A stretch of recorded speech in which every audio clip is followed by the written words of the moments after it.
Hello, everyone. Hello, Low Carb Melbourne. Hello, Low Carb Canberra, and the Long Lifestyle Long Weekend. I am Tracey McBeath, and I'm here with my good friend Tracey Kimberley. And while we wait for a few people to come and say hello to us, I'm just going to introduce you to Tracey. So, Tracey is a fellow health coach in Canberra, and she is the creator of Low Carb Canberra. And Trace, I've known you for a few years now, quite a few years now. But yeah, I don't actually know. I feel like I've known you forever. I think that's a good thing. That's a good thing. That's a really good thing. It's just, I have actually no idea. Well, of course, we met face. Where was it? Instagram. Yeah, it was Instagram. It was Instagram, and I'm getting memories from 4 years ago. So that was 4 years ago. So that's how we connected, and of course met face to face up in the Low Carb conference, the Gold Coast in 2019, which was awesome. But of course, Trace, your life was completely turned around about 5 years ago when your beautiful daughter Ash was diagnosed with type 1 diabetes, and of course just completely changed the trajectory of your life as is, and has created, I guess, the person and the passionate person that you are about health and all the things that you do and have done for Low Carb Canberra. So what you do is amazing. You're a mum of 4.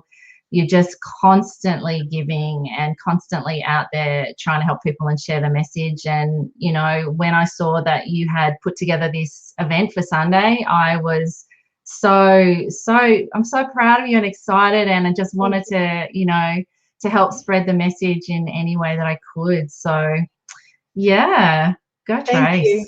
Yeah, thank you. I mean, it was sort of it was just a lovely chat that I was having with Jessica Turton. And seriously, when I talk to that woman, I need to actually tape our conversations because they are gold. And we were just talking like we do about, well, both of us have so much passion towards health, mental health, eating disorders, and just how really narrowing in and honing in on our diet has changed both of us, and how we're continually changing and growing and ebbing and flowing with what the day brings, what the month brings, what's happening, and how much we're learning about ourselves, and how we really enjoy helping others to learn about themselves, and also the struggles around that mental health side of change and changing. And both of us have been through struggles, and like you said, with Ashley diagnosed with type 1, I've done sport my whole life. I was a national swimmer. I swam for Queensland, and I thought I knew a lot about the body, about diet, about health. And then the moment my daughter was diagnosed with type 1, I realized I knew absolutely nothing. And I was stuck in a medical world in the hospital there, where people were telling me that I now have to share my child with them, and this is now our daughter too. And well, if everybody knows, anybody that knows me, I don't share very well. Not my children anyway. And the last few years have been a constant fight for knowledge, for understanding about type 1 diabetes, but really about food and how we actually fuel our body, and what fuels us correctly. Now, Ashley has an autoimmune.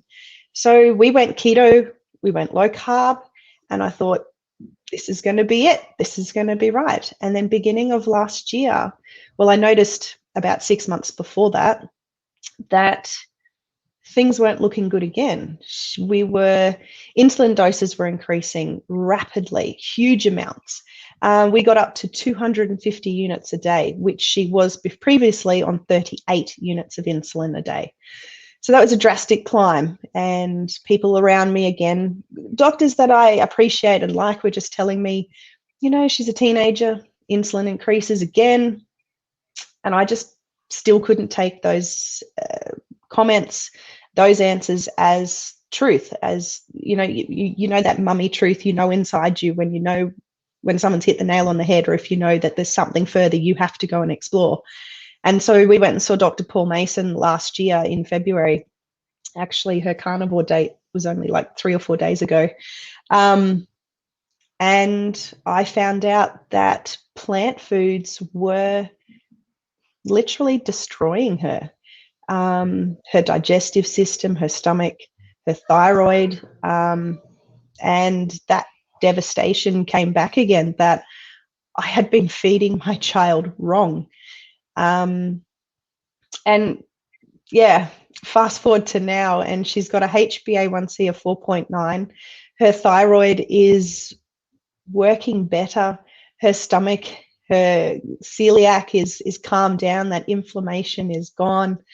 And we're just working out what foods really work with her so she can thrive. I don't accept just living. I want people to thrive. I want people to be healthy. It's a fight and it's a struggle, but it's a journey, and it's well worth it when you know what's the right fuel for your body. So it's the biggest drive. Yeah, but like, me with 5 kids and no autoimmune, we all do our best, but, my kids eat, pretty much well all the time. It's no big deal. But for someone like you with a daughter like Ash, there's a huge difference with that, like you just don't have that wiggle room to play with that, most other children have. Thought maybe keto and low carb was going to be enough wiggle room that she could still thrive. Lots of other people were thriving. They're type 1 diabetics and they're thriving. But I guess this is what makes us also individual. And I needed to keep exploring what's right for her, what's wrong with her, what does an autoimmune actually mean, and is type 1 diabetes just seriously don't eat carbs because your body can't tolerate them and then off you go? Are there things that we can do to help even more so with type 1 diabetes and getting rid of inflammation foods that are, can cause havoc with the immune system? Like lectins and oxalates and all those kind of things. But it's really opened my eyes to the benefits of, meat and how important it really, really is. I mean, Ashley, when her celiac her inflammation was through the roof, one of the things she was extremely low in was iron. So that was causing energy issues. That was causing mental health issues. She was actually depressed most of the time, closing the curtains, locking herself away in her bedroom, not wanting to leave the computer. And that was distressing. And I learned so much when we saw Dr. Paul Mason about what was actually happening to her body. And so I delved into the world of carnivore so I could understand it. And so I'd been predominantly carnivore for a year, trying to understand I like meat. So it was more, I was eating what I liked. And I thought to myself, well, maybe there was a reason that I was led to that in 2019. So I could understand it a little bit more for myself and how well I felt, how well I was fueling my body with all the things that I like to do and keeping up with type 1 and 3 other children and et cetera, et cetera. And then when Ashley came around, I was able to support her because let's face it, a 15-year-old asking her to eat only meat was very challenging. She did well. She did 3 months of strict carnivore. So, yeah, I'm pretty proud of her. So I can imagine that you are, and we're all very proud of you, darling, because you're not, what you've done with her, but also, as I said, all the stuff you do for everybody else and the information that you share. It is amazing. So tell us all about what's led you to create this Meat and Mental Wellbeing Summit for Sunday, which hopefully everybody is going to get a ticket. It's $20. I can't believe it's $20 because it just looks amazing. Well, and I didn't actually think that anybody would want to come. Oh, are you And I was kidding? just really excited because Jess was coming and I wanted to sit and talk to Oh. Jess. It was really just going to be a chit chat weekend, and we were just going to sort of talk. And then I'm getting teary because I'm so proud. Oh. I sent out a message to a few of the people that I know are, that meet, and they know where I stand about trying to help people. And I just said, could you do a little something for me for this weekend? And lo and behold, everybody wrote back and said yes. Kind of taken aback a little bit. And so this Saturday has gone a little bit bigger than I anticipated. I'm very proud. Saturday? It's not Sunday? Sorry, Sunday. I keep saying Oh. Sunday. Don't worry about Sunday. Sunday, people, Sunday. And of course, if you bought a ticket, you can't turn up on Sunday. You've got it for at least a month to watch afterwards. So, because I know everyone always asks that. Yeah, I know. And look, I'm a mum. I have type 1 diabetes. I've got a 5th child, my husband. There's always something going on in my house. So this is why I like to keep my events open, so you've got plenty of time to catch up and rewatch. And look, some of the amount of effort that the presenters have gone into for their talks is unbelievable. And I think everybody is going to absolutely love each and every individual presentation and the Q&A lives. I mean, we've got Amber O'Hearn coming in from Boulder, Colorado to do a chat with Richard. I'm just absolutely honored.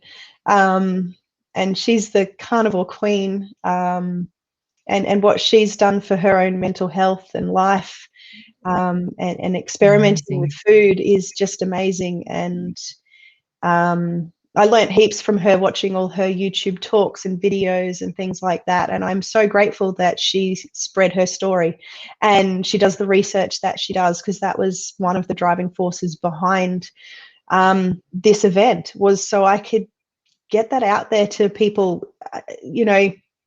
When I say, I mean, the joke is at the moment, the other day I said to a lady, carnivore, and she goes, cannibal? No, carnivore. And so I really want to make sure that people understand what carnivore means, what meat means, why meat is healthy. I still hear people say, oh, we have meatless Monday. And I go, why? I don't understand.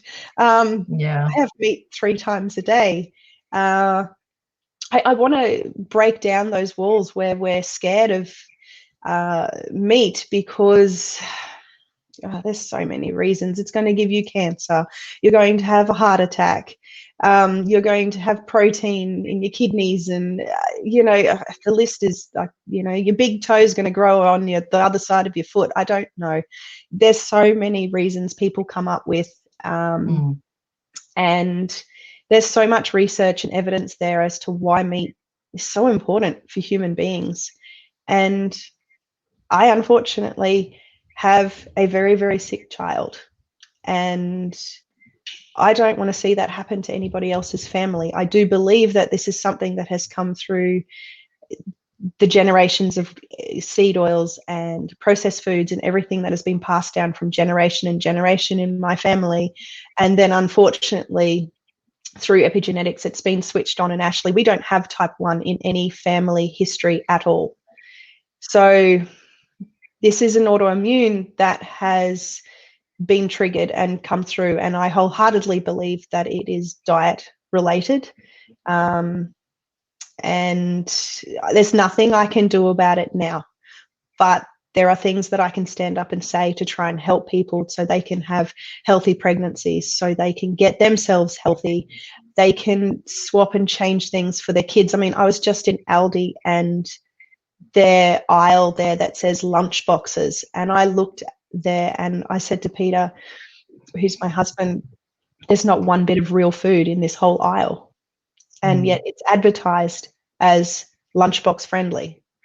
And that scares me so much, because Ashley was fine until she was 11, and then that's when she was diagnosed with type 1 diabetes. And the autoimmunes are just going up and up and up. The diagnosis here in Canberra, we have the highest amount of diagnosed type 1 diabetics here in all of Australia. Wow. You know, I think it's very much food related, it's very much vitamin D related, but I just want to share the word, so maybe I can help save a life, help another type 1 diabetic thrive by maybe going more meat-based. I don't know if I can help one person. Well, you know, I mean, it's awesome. Yeah, of course, type 1 diabetics, you know, we want them to thrive as well. But I think everybody, you know, can thrive on meat. And, you know, after my Hashimoto's diagnosis last year, I went carnivore too. And, you know, I'm doing really well. And yeah, I am like you. I eat meat 2-3 times a day and, you know, don't sort of eat much else. And, you know, waiting, but so far, you know, things are going really well. But anyway, so I think, you know, everyone can thrive. And I think the thing is too, Trace, why, you know, I'm so keen to help, you know, support this is because the stories from the plant-based agenda are so strong. And of course, someone like Belinda Fettke has uncovered so much of the ideology and the push behind that. And I think the more and the better we get at sharing the other stories, it's, you know, like Peter Ballestead said, I just love him so much. You know, we've just got to get better at sharing these other stories. And that's exactly what you're doing. So can you share, you know, who's actually going to come and talk on Sunday? Okay, so we have Belinda Fettke, which I'm very honoured and proud. I just adore her. And her talk is on the history of fake meat, which is, I think, going to be a very amazing talk, very interesting and extremely informative, especially for people maybe who are sitting on the fence, maybe still think that we eat too much meat. I'm not sure. I mean, I haven't seen her talk yet. I don't want to speculate too much, but I've watched everything that she's ever done and I absolutely love her. So I'm looking forward to that one. We have Dr. Pranavan Yoganathan, who's a gastroenterologist in Sydney. If you haven't heard of him or seen any of his memorable memes, I suggest you get on the internet and you find him, because he has the best memes and best information. And the way he puts things is, for the layperson who's not, you know, a doctor or a specialist, I can understand everything he says and I get a laugh too. He's talking about what's the beef with beef. I've had a little sneak peek of his presentation and it's fantastic. So awesome. I really enjoyed that one. Who do we have next? We've got Richard Morris, who is now a qualified biochemist. And just sorry, I'm going to interrupt you just quickly because Debbie asked, is that Richard from the Two Keto Dudes? And yes, it is. Yes, that's Richard from Two Keto Dudes. He lives around the corner from me. He's awesome. I love Richard. Awesome guy. So yeah, he'll be here doing his thing. It's all about lipids, and that guy's brain is just amazing. So I'm going to let him do his talk. It's probably going to be a talk that many of us will have to rewatch a couple of times to really understand. But his talk is going to be I wanted him to come on and talk because I want people to I want people to understand meat, but I want people to understand fat. And fats for the brain, for mental health, and then that's where Jessica Turton's coming in with her talk. It's based very much on her eating disorder background, and you know, the horrible things that many of us do to our bodies, especially women, the calorie restrictions, the lowering of fat, and she's really going to come in with evidence and why the nutrition is so important for our brains, why calories are so important, and hopefully to shed a light on why we don't have to be so scared of food, real food, meat, fat. I'm really looking forward to what Jess has to talk about. And then guest star Amber O'Hearn, and obviously in one of her talks she calls us lipivores, so fat is extremely important. And so that sort of middle section there with Richard and Amber and Jess is really honing on that mental health, but as in nutrition for our brain, which I really wanted to be part of this event, because mental health is something that is extremely important to me as well. One of the reasons Ashley does thrive is because I do make sure that she's fed from head to toe properly with nutrition, not just the lowering of carbohydrates. And then the second or the third of the event is sort of how food, so it's going to be meat. It's going to be heavily meat based, but it's going to be talking about keto and low carb in there as well, about how it's in practice. So we've got Brodie, who is a exercise physiologist down in Nara, brilliant lady. Some of you may not have heard of her yet. I highly, highly recommend that you sit and listen to Brodie's talk. I could listen to Brodie all day. Her what she does for mental health with physical activity. A lot of her patients have Parkinson's, PTSD, Alzheimer's, dementia. They're at the bottom end. It's heartbreaking, the stories that she has and the people that come to her, and she's fighting so hard to make changes and to get people to understand diet and health. In some of these diseases that she's looking at and mental health disorders, they're not attacking 50s, 60s and 70 and 80-year-olds anymore. They're 20, 30 teens. And she's trying so hard to make changes where she can and to get people to do things. And I just adore her. And we have Dr. Liz Fraser, who is my co-founder of Low Carb Canberra. She's talking about food and mood in practice, because she is a general practitioner. I absolutely adore Liz. She's had her own journey, ups and downs, and she's a very brave and a very tough lady, and an extremely intelligent doctor and lady. And her talk is going to be amazing, I feel. Yeah, she's brilliant. I'm so proud that I stand alongside her. Then we have Rowena Field, who some of you may or may not know yet. She's doing her PhD in ketogenic diet for chronic pain. And so we're just going to have a catch up. She spoke at Low Carb Canberra 18 months ago, so 2019. Yeah, 2019. Sorry, 2020 just sort of bypassed there. 2019 about her PhD studies. And so we're just going to have a little catch up with her about diet, and especially meat and things like that help with chronic pain. Rattling through the agenda in my head here. I think I've addressed almost everybody. And then we're going to have a panel discussion with the practitioners, answering some questions, and then finding out. So the mindset part is we're going to leave with each practitioner or each speaker presenter talking about how they keep a healthy mindset with their diet and way of life. And the biggest reason for starting this event was because when I decided to do it, Melbourne was in lockdown again, and I wanted to help in my way, any way that I can, to help my beautiful family and friends that are in Melbourne to survive. So you're not alone. So that's a day not to be missed. It's a day not to be missed. Now, I don't want to keep you too much longer, but we need to share, you need to share, darling, what's stemmed. Obviously, it's not just about Sunday. So obviously get your ticket for Sunday and watch it. You've got a month to watch it and rewatch it and share. And we're going to have all the links below when we finish here on how you can actually get your ticket. But it's really a meaty March, isn't it? And, we're going to continue our stories of, meat and health for March.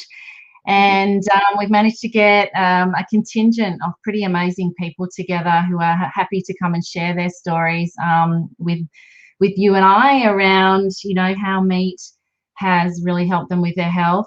We've got, I've got one of my clients who's also a client of Jessica's and Pran's, and We have a psychotherapist, we have coaches, we have a meat scientist, we have entrepreneurs, we have coaches, obviously, and, you know, an amazing group of people who are only too willing to come and share. You know, really, you know, it's we were saying in the group chat, we're not saying, you know, that carnivore is the way for everyone, but we're saying that meat is an important part of everyone's diet. And if you don't eat it, then, you know, you're missing out on essential nutrients, basically. So that's what, you know, I guess what we're saying. Isn't that right, Trace? Yeah, exactly. I love saying Trace. No, Trace and Trace. It's I want people to find out what's right balance for them. You know, I love the carnivore, I love the ketovore, I love the lipivore, I love all those. And Ashley, you know, watching a 16-year-old, like we're talking just before, that flexibility or that moving between. So now that she's done the hard yards, she moves between the carnivore, the lipivore, the ketovore, and she's thriving. You know, we might have plants. We know mushrooms work in her body. I make a lovely creamy mushroom sauce to go on steak. And then some days she's like, Mum, I just want a rack of ribs. Done with salt. Yeah, I allow her to let me know what her body, what she wants, what she needs. And I do the same exploration with my day. Like if I'm, like today, I did a 10-kilometer walk. I came home and I knew I needed to replace, you know, really good energy. So I made sure I had a lot of butter and good fat in what I was eating, but I had my good protein. And then tonight, I wasn't as hungry. I was a bit peckish, so I just had some chopped up lamb. So it was a bit lean, but I'd had my good fill of fats and everything, and the lamb has still got good fat in it, but I know what to do with my body, and I want people to understand that there's no hard and fast rule. There's no one way. It's your way. Yeah, so I like and to I was going to say, I like to treat people as individuals. So even though there's Trace talking here, same name, but we do things very differently, but also similar. Yeah, exactly. And that's what we're going to see, you know, with everybody that's going to share their story as well, that everyone's going to have done it differently and have come from a different place. And that's okay. You know, often, you know, we think, you know, we fear that we don't have the answer. We want someone to say, do it this way. But I've been in this space, and I know you have long enough to know it just doesn't work that way. We have to take the time to really work out how it's going to work for us and what's best going to work for us. And, you know, really when you do that, it is pretty amazing. And, you know, you can just say goodbye to that whole dieting, you know, mentality forever. And, you know, isn't that amazing? Yeah. Yeah, you can just grab life by the horns and off you go. Once people understand that they're in control and they're allowed to be in control and they do know what's right for their body, it's amazing watching how empowered they are to just keep going and to make those changes. So I've got a couple of clients who are going carnivore, very heavy meat based, and wow, the things that are happening to them is just, I'm in tears every time I speak to them and we have a session, because I just can't believe how much they've evolved, how they've grown, how they've changed by really increasing meat and embracing it. Yeah, absolutely. Yeah. Awesome. Well, you're a star. You know, I think you've definitely you're amazing. Thank you so much. I know from everybody, thank you for putting this together, and I honestly can't wait to watch it on Sunday, and you know, and then to do this with you for the month of March. Everyone show up, listen to the stories. We will be posting pretty soon when the next one will be. It's actually Tuesday night. I haven't, you know, we'll put a little thing in there for everyone to come and watch. Yeah. So Low Carb Canberra, Low Carb Melbourne, and the Low Carb Lifestyle long weekend. Share it wide. And Trace, thanks. Thanks. And we'll see you all on Sunday. Okay, Sunday. Ciao, everyone. Thanks for watching.